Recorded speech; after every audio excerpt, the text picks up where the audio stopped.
Hello, everybody. Welcome. My name is Laura Chipieski. I am the Independent Living Administrator here at Alegria Village. That is just a mouthful every time I say it. So I have a little bit of a recap on things for everybody in case you've missed some of the discussion going around. Nothing groundbreaking new. Can't always have new things in my day. But I do just want to tell everybody a little recap of some things that are going on. Yesterday, I had a surprise visit from a lady from Comerica Bank. So I got excited at first, but she kind of knocked me down off my excitement for a minute. So I can say this, she is fighting on behalf of our facility to attempt to keep the bank operational, maybe not the number of hours that it has, but to at least keep it operational. She did say that fight is pretty much a fight that she might be fighting alone. So I did ask her some more details. We explained to her the need of the ATM to be greater. Also that we needed an ATM that was a little more up to date with more capabilities for people to do on it. She says she hears that. She's going back to her boss to talk to her boss to let them know that this is at least the bare minimum we are asking from them.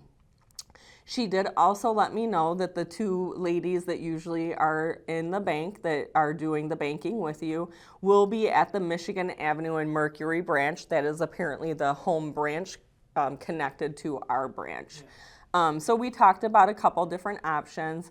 She is going to be sending us some information. She's going to have somebody from the bank itself come do some 1-hour talks about education on the online banking, or even if they can get the ATM to be upgraded to have more actions on it. She'll do some education, or she will have somebody do some education here.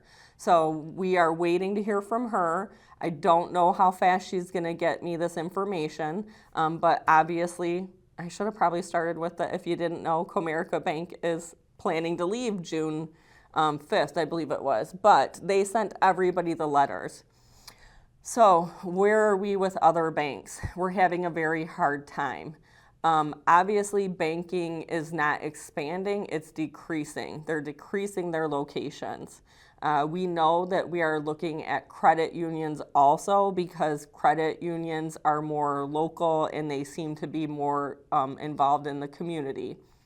One of the things that we're finding that we don't even have the answer to is how many people actually bank at the bank. If I'm going to get somebody to come here and put their money into the bank and bring their computers and get all of their information in here, it's got to be worth their while. So we're having a hard time finding those numbers. The ladies at the bank say a busy day for them is 6 people. I have this strange feeling that not as many people bank at this bank that we think bank at this bank. So we're not sure how we're going to resolve that issue. We did ask them if they could figure out approximately how many people bank here. She doesn't know if she can do that they don't have a system that runs that information necessarily. So part of the concern is I can't really offer somebody else to come in here and say, I'm going to give you all this business, and then we don't know if people are going to switch to that bank, decide to stay with Comerica, do online banking, travel to the Michigan Avenue branch.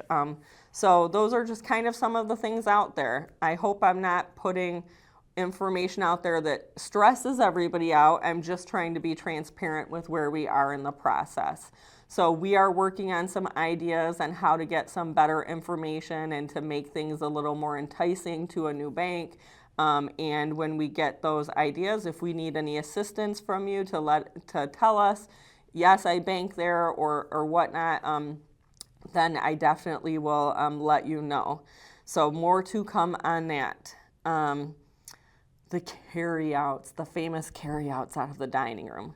So some of the residents here may not know that there is a meeting, I believe it's once a month for every dining room for St. Clair and for Great Lakes. That meeting is conducted, it's on the activities calendar, it's conducted with the Director of Culinary Operations, Stacy, At that meeting, it's an open table, open forum meeting. So one of the things that has been talked about and that was a concern brought up by fellow residents was the amount of people taking excess food out of the dining room.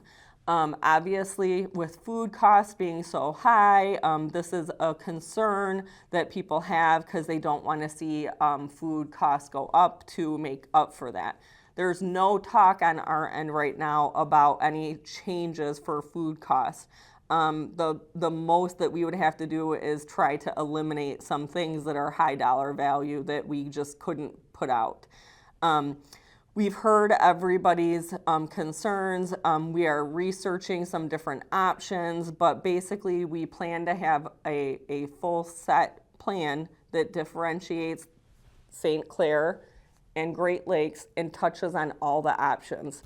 One of the concerns we heard is, can I take a single service dessert out? I get it. When I eat out, I don't always save room for my dessert, but I sure do want my dessert later that night when my sweet tooth hits. So we understand these are the same concerns we have at home at our own homes. So we're going to approach this in the same manner that Henry Ford approached it and that restaurants approach it right now, but we will have those details for you by the end of the month. We will post the new announcement at the dining rooms. It will be posted on Scroll. It will be posted on Odyssey and the bulletin boards and everywhere else that we love to post stuff. So that is a hot topic. But again, I promise by the end of this month, I have put it in the hands of Stacy to start the new guideline, and then we will tweak it and we will get it out to you. This one's fairly new, number 3. Electric Mobility Device Month. We have designated March as Electric Mobility Device Month. What does that mean? For all of you that have lived here in the past, there's an annual review of all of the electric mobility device drivers. We have to get you going through the driving course again to make sure you understand the rules and potential consequences to this.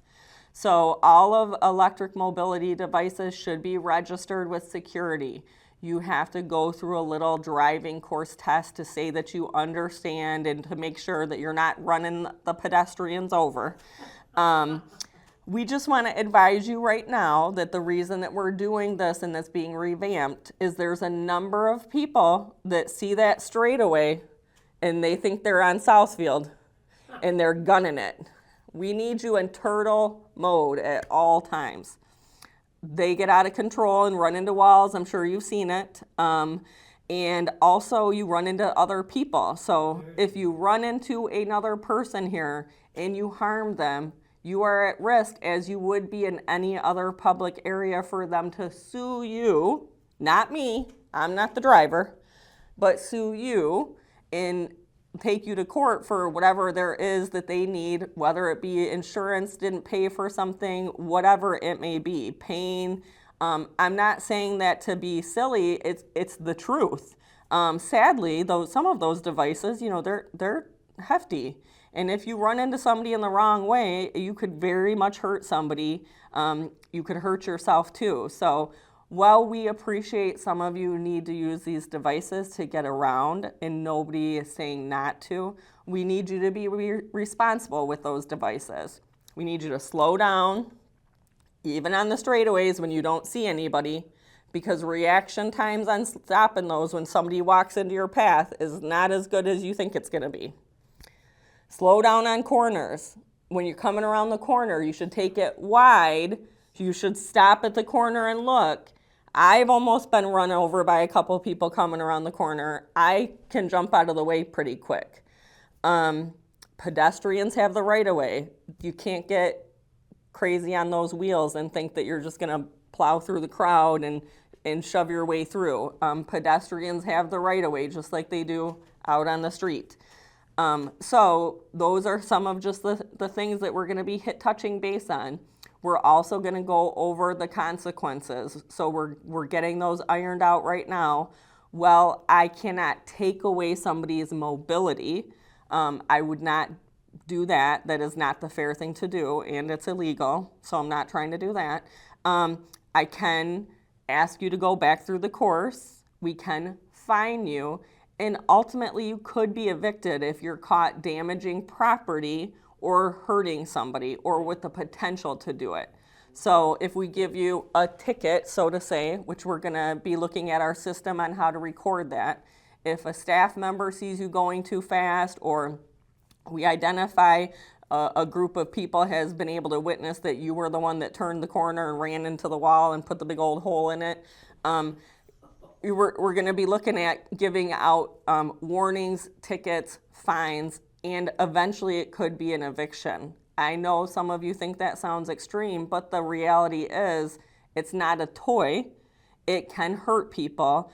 It can damage the community that people care about. So for your benefit and ours, I need you to slow down. Slow down, follow the rules. It's going to be there when you get there, same as when you're out on the street. Nothing's moving. So please slow down. Next topic, visitors. This has come up a lot lately. Since I'm new to the community, I consider myself new still, I don't always know whose family members are whose. I probably still have not met a good majority of the people that live here. We know this is a different time out in the world. Rent and mortgages and things like that are very high. We get that. We get that every family could go through their own problems and own concerns. However, at the end of the day, in the contract that everyone has signed, it does discuss having a visitor stay. We're asking you to just let us know that you have a visitor here and how long your visitor is supposed to be here. Our contract does have specific dates and guidelines in it. I'm not going to get into that right now. But what I will say is we all understand there's things that are happening. There's things that happen that are out of our control. The reality is there's a lot of kids and or grandkids that are living here and should not be living here. What does that mean for you? If you are doing that, you may get a warning letter, and then the warning letter will give you amount of time to let us know why you're choosing to have somebody live here without thinking we understand and that we know, but we know who's coming and going.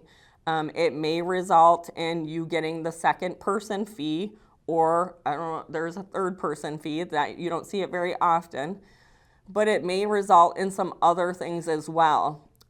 If you are watching this and you are someone living here that shouldn't be, here is the reality. If you are living off of a older person and you are living off of their means, it could be construed as theft from a senior. That is financial abuse. So it just depends on what the circumstances are. If you're hiding this from us, we have to believe that you're not here on a good term, whether it be your family member or not. Sadly, we see this. So we are reviewing, when these come to our attention, different situations. We review them based on what the information is that you give us. If you are honest and forthright with us and we can try to get help and give your family member guidance on where they can get help and they follow through with it, then we give you time and grace, because everybody falls on hard times. So I would only hope that someone would do the same for me. However, time and grace is only for so long, and rules have to be put into place. So we are doing evictions. We are adding second person fees that may then result in evictions if you cannot pay the second person fee. So if you have someone living with you full time, not 24-hour care that is different person coming in. If you have someone living with you, if they're staying for longer than a week at a time, you should contact Mike Sala at Resident Services and make sure that administration is aware. He will get the details and the information. He reviews it with me. If we need follow-up, we come back to you. But just the thought that nobody knows that it's happening is not accurate. We are dealing with it. I did choose to put it off during the holidays because I know nobody wants to put their kid or their grandkid out of their apartment during the holidays. But The fact is that this is senior living. You have a contract, and we have a responsibility to more people than just who's in your apartment. So we have to follow rules for certain reasons. I'm not sure how much time I have left. I feel like I've been talking a little bit. So the last thing I have to talk about is, 15 minutes.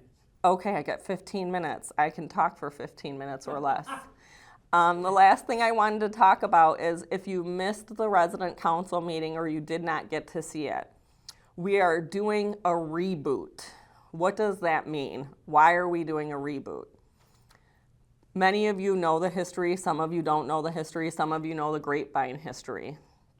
When Henry Ford went bankrupt and Allegria Village jumped in and threw their hat in the ring and took over, I don't feel like, I was not here, but based on the conversations I have, I don't feel like there was a really clear definition of what does that mean for everybody.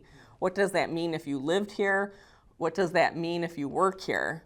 What does that mean about how we're operating? I'm not sure if anybody had a clear vision of what that meant. The Henry Ford Village operated like a CCRC, which means you kind of go through the system as needed, and it operates as one.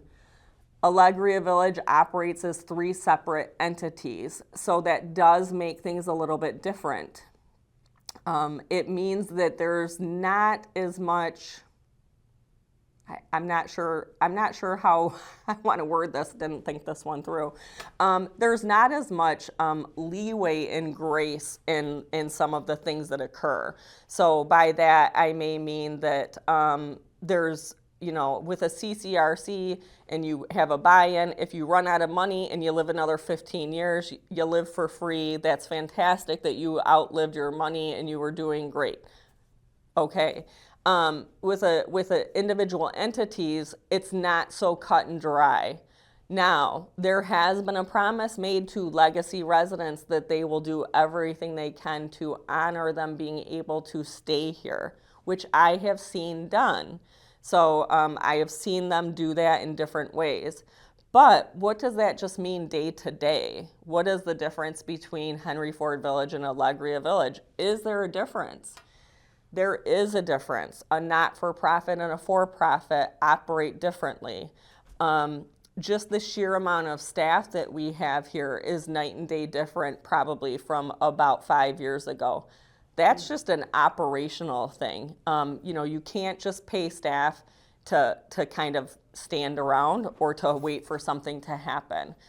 So what I've identified over the 9-10 months that I've been here is just that there's a lot of confusion on what that looks like and how people fit in and where do they go and what does that mean for them. And that includes the employees too.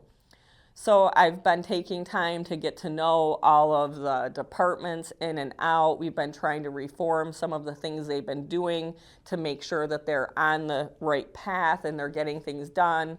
They have the equipment, they have the resources, they have the knowledge. Now we're kind of ready to take that reform that we've been working on because we know that it's working within those departments, and we're ready to take it to the next step, which means we're ready to introduce the reboot, so to say. So how do I operate within this facility if I live here within this community? What does that mean for me? So we're going to start doing the reboot by introducing some different departments and what that means to you.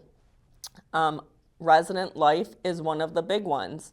We've had a lot of change in people running resident life. With the change comes new ideas, different ideas. Sometimes the knowledge of what that person had is gone. You can't transfer knowledge, and we didn't all write every single thing down that we did. So sometimes that means we have to do some research, and we just have to make a decision. We're doing research on a lot of things. We're doing research back in the computer system, in the drives, to read different things that they had available. We're asking employees that were here. We're asking residents that were here. Just like everything else in the world, computer, residents, employees, I've got 3 different answers that don't always match. So what we're gonna do is just do the reboot. We're gonna kind of reintroduce what each department moving forward can now do. And it might mean that it's not the same that it was 10 years ago. We are not trying to eliminate interaction. We are not trying to upset anybody. We're trying to set you up for success to deal with the present and the future. So if something was always happening, somebody at a meeting with me the other day told me this. We were having a little sidebar during the meeting, and she hit it dead on the nail. She said when you would go into the resident life office, which used to be in the basement, big office space, and you said, I need this, everybody just stopped what they were doing and did it.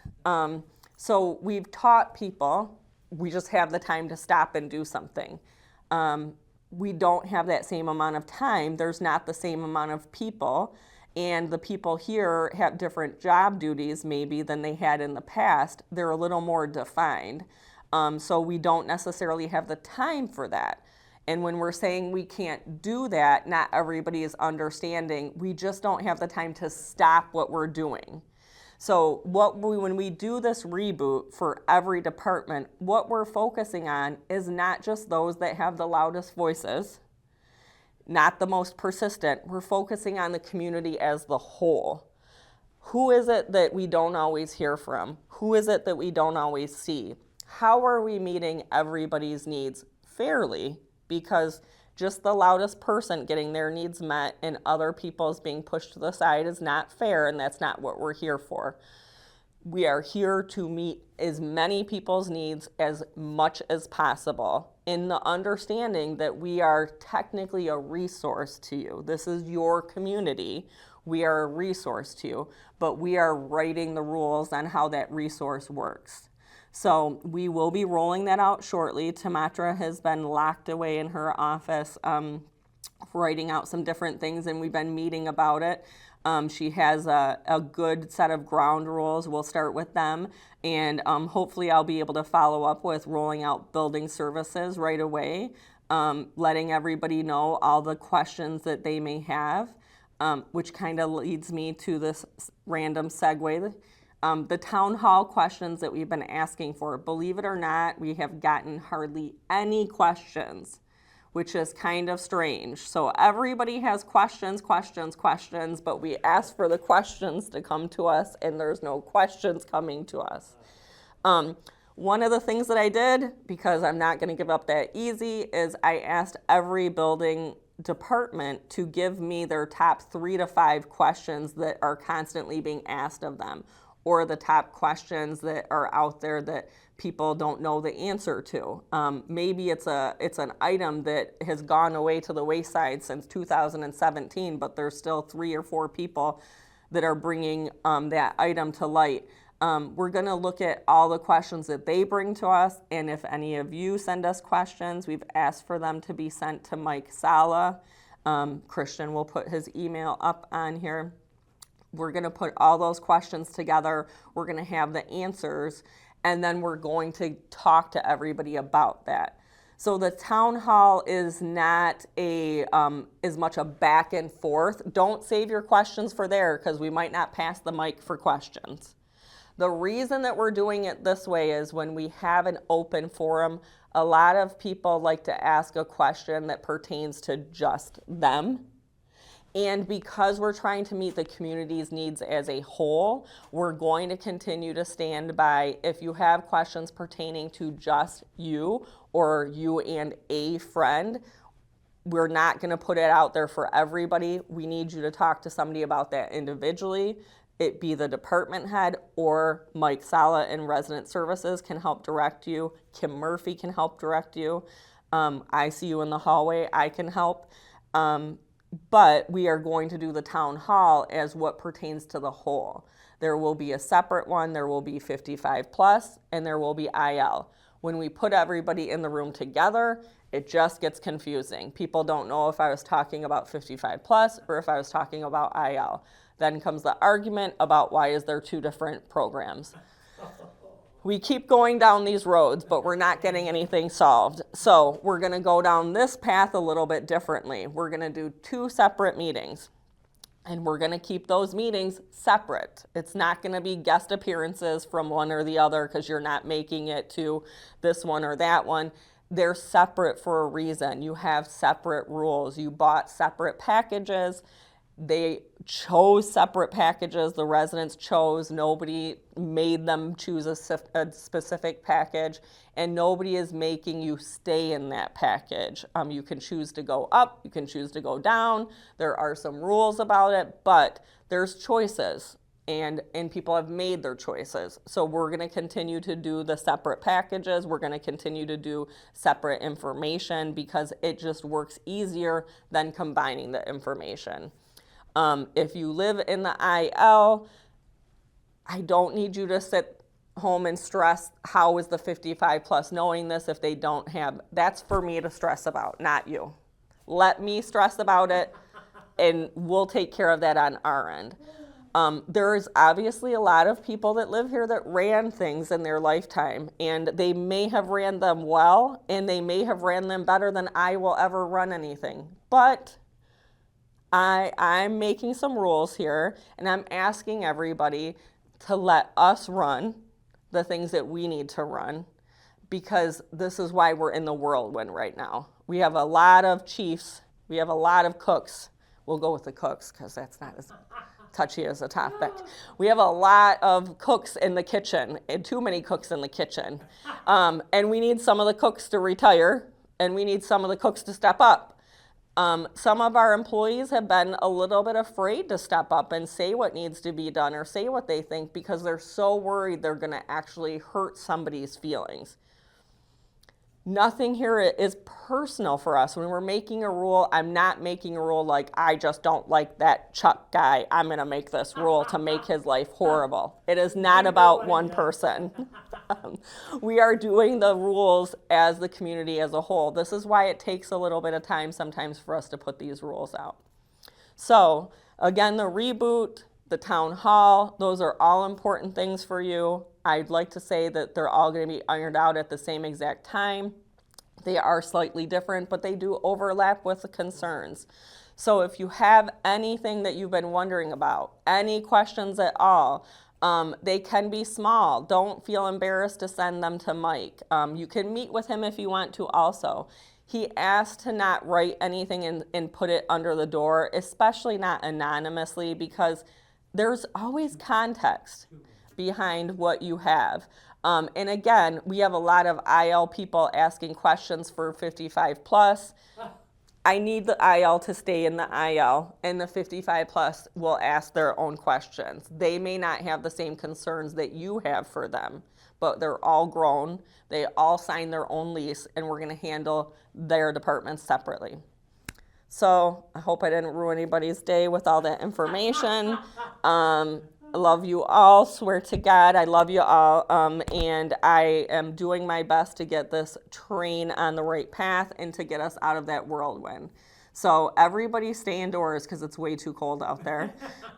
Stay warm. The heat is on extra high, so the hallways are going to be warmer. It's just what we have to do with the type of heat we have. So I hope you all have a good day. Stay warm, stay safe, and I will see you all soon.